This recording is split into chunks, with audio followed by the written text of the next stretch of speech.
Mystery fun mystery fun রহস্য ঘেরা এই জগৎ খান। রহস্যপুর নামটা শুনলে গ্রামের সৌন্দর্য চোখে ভেসে ওঠে, কিন্তু এই শান্ত গ্রামের বুকেই লুকিয়ে আছে এক অদ্ভুত গল্প। নদী এক পাশে, ঘন আমবাগান আর এক পাশে, আর মাঝখানে দাঁড়িয়ে থাকা সেই পুরনো স্কুল ঘর, যেটা কেউ রাতে নাম নিতে চায় না, কারণ ওখানে শোনা যায় অদৃশ্য পায়ের শব্দ, হঠাৎ কাশির আওয়াজ, আর জানালার ফাঁকে উঁকি মারা এক সাদা মুখ। এই রহস্যপুরে থাকে 3 বন্ধু, টিনটিন, মিষ্টি আর বাবলু। টিনটিন সাহসী, অবশ্য নিজের ভাষায়। ভূত বিশ্বাস করে না, কিন্তু ভয় পেলে দৌড়ঝাঁপ শুরু করে সবার আগে। মিষ্টি বই পাগল, মাথা ঠান্ডা, গল্প শুনতে ভালোবাসে, কিন্তু বাস্তবে কিছু দেখলে গলা আটকে যায়। বাবলু পুরো কমেডি পিস, ভয়ের মুহূর্তেও জোকস বাজায়, তবে অন্ধকার দেখলেই হাঁটু কাঁপে টুংটাং।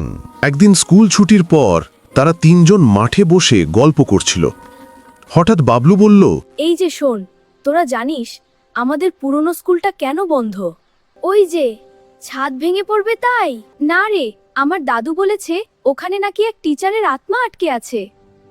আরে বাবা, তাই নাকি? তাই হলে আমরা আজ রাতে ওখানে ঢুকবো। কি? রাত 9টা, চাঁদ আধা লুকানো, বাতাস শোঁ শোঁ করছে।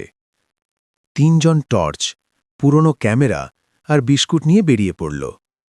স্কুলের সামনে পৌঁছতেই ফট, একটা বাতি নিজে নিজে জ্বলে উঠল। মিষ্টি ফিসফিস করে, এটা স্বাভাবিক নয়। টিনটিন বুক ফুলিয়ে, ভয় পেলে বল, আমি একাই ঢুকব। বাবলুর আগে, তুই একা? ছিপ পোকা দেখলো লাভ দিস।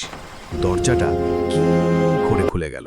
ভেতরে ঠান্ডা হাওয়া, বোর্ডে এখনো লেখা, সৎ থাকো, ভালো মানুষ হও। ঠিক তখনই ঠাস ঠাস ঠাস, পায়ের আওয়াজ। মিষ্টি টিনটিনের হাত চেপে ধরে। বাবলু ফিসফিস করে, তাকাস না, তাকাস না। কিন্তু টিনটিন তাকিয়েই ফেলল। সিঁড়ি দিয়ে নামছে এক সাদা ছায়া, মুখ দেখা যায় না, চুল এলোমেলো। মিষ্টি চিৎকার দিতে গিয়ে গলা আটকে গেল।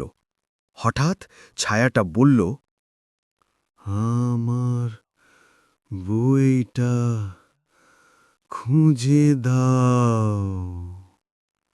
বাবলু কাঁপা গলায়, দাদা, আমরা লাইব্রেরি নই তো?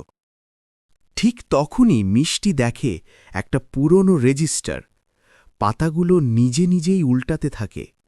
শেষ পাতায় লেখা, মাস্টার নীলকান্তবাবু নিখোঁজ।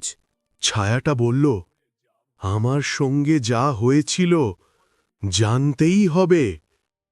তারপর চারপাশ অন্ধকার। টিনটিন চেঁচিয়ে ওঠে, দৌড়! 3 জন ছুটতে ছুটতে দরজায় পৌঁছায়, কিন্তু দরজা আর খোলা নেই।